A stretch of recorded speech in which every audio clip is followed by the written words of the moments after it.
dans le prochain épisode de Demain nous appartient. Tandis que Nadine avoue le meurtre de Robert Constant, Leïla risque une mise à pied. En parallèle, Maxime ne veut pas gâcher son amitié avec Amanda.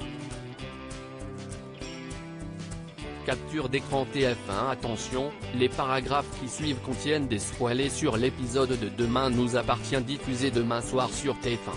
Si vous ne voulez rien savoir, ne lisez pas ce qui suit. Mercredi 18 mars dans Demain nous appartient.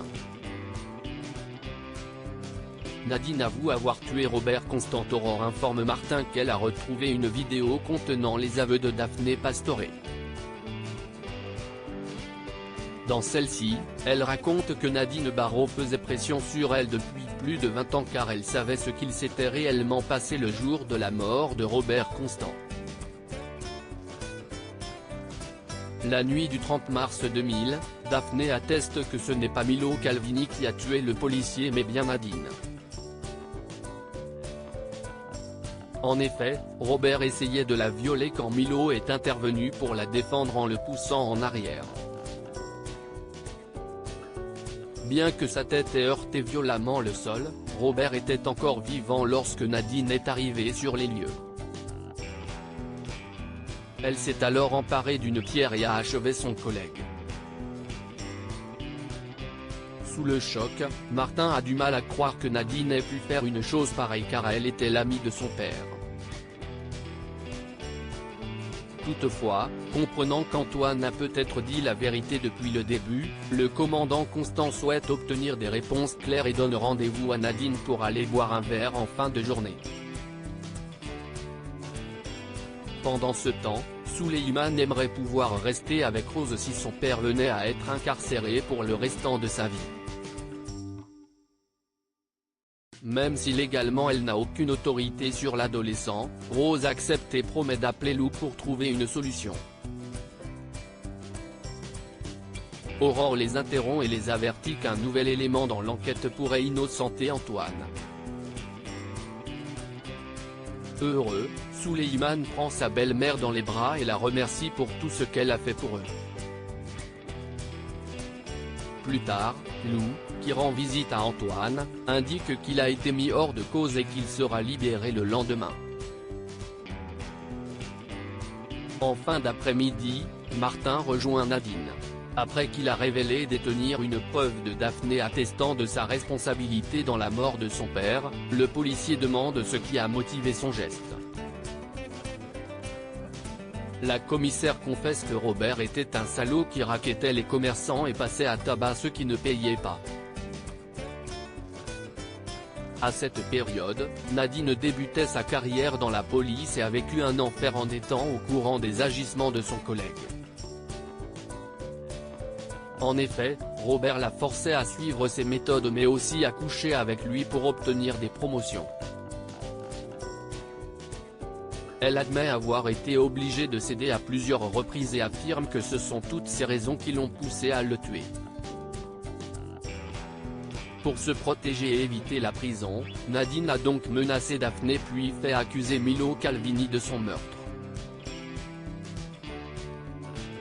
Même si elle a tout fait pour se racheter depuis, Nadine a perdu pied depuis que toute cette histoire est remontée à la surface.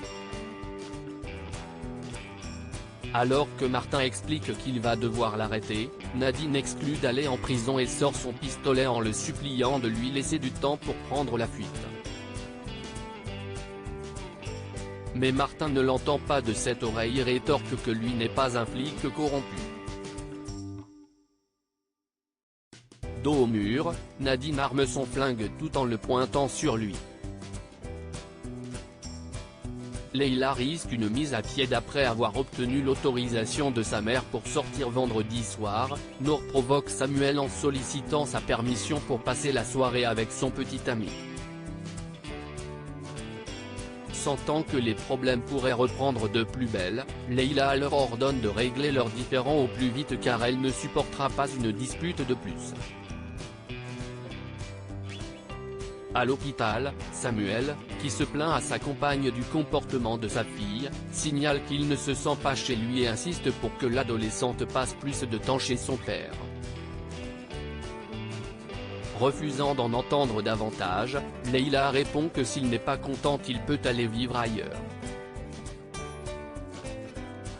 Peu après, Marianne informe Leila que M. Berco a décidé de porter plainte contre elle pour erreur médicale.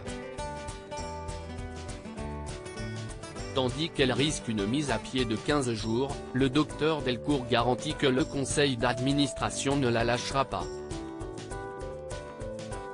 En rentrant, l'infirmière s'inquiète que son erreur apparaisse dans son dossier et que cela cause du tort à sa carrière. Lorsque Nord questionne sa mère pour savoir ce qui ne va pas, Samuel rapporte ce qu'il se passe. Pour la chouchouter, la jeune femme se met à cuisiner avec l'aide de Samuel.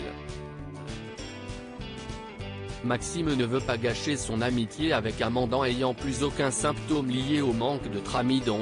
Maxime peut enfin quitter l'hôpital. Toutefois, sa grand-mère indique qu'il devra venir la voir toutes les semaines pour passer des examens et Maxime assure qu'il suivra ses instructions à la lettre.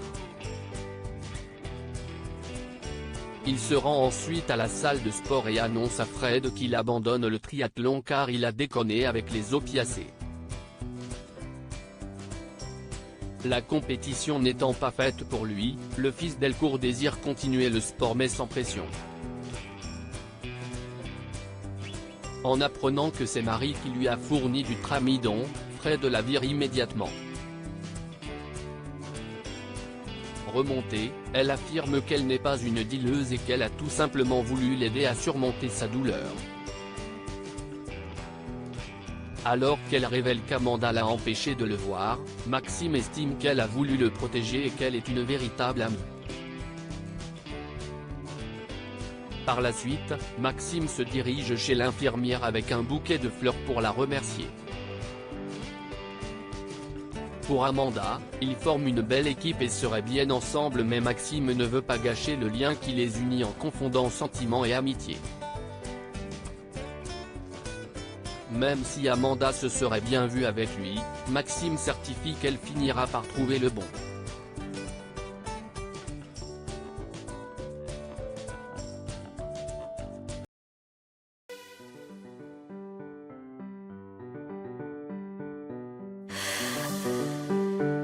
나